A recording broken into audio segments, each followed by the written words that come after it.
শহরের বড় বড় রাঘব বোয়ালরা বাংলা সিনেমার পর্দার সামনে ছিলেন আতঙ্কের নাম। তাদের গলার আওয়াজ কাঁপত সিনেমা হল, কিন্তু পর্দার এই দাপটে মানুষগুলোর বাস্তব জীবনের শেষটা ছিল বড্ড করুণ আর অকাল।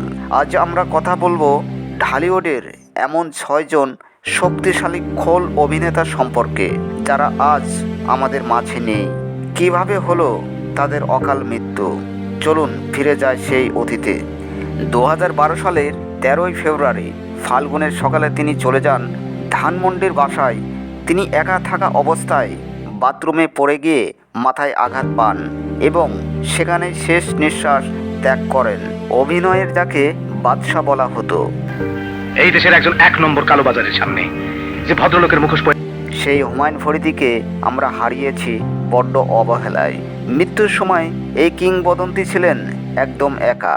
বাংলা সিনেমার জনপ্রিয় অভিনেতা রাজীব, কি যে করতে ইচ্ছে করে গো।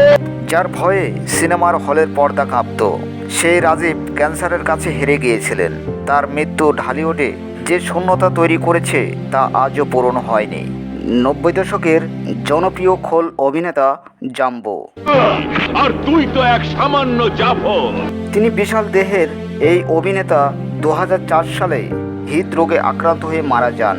তিনার অকাল মৃত্যুর জন্য বাংলা সিনেমার বড় ধাক্কা।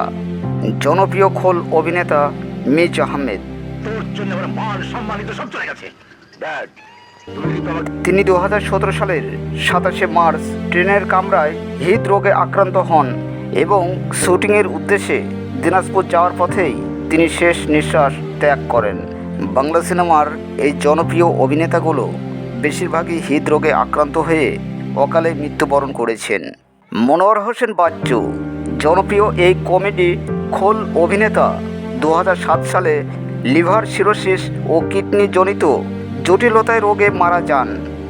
নাসির খান 2007 সালে মাত্র 48 বছর বয়সে হৃদরোগে আক্রান্ত হয়ে মারা যান।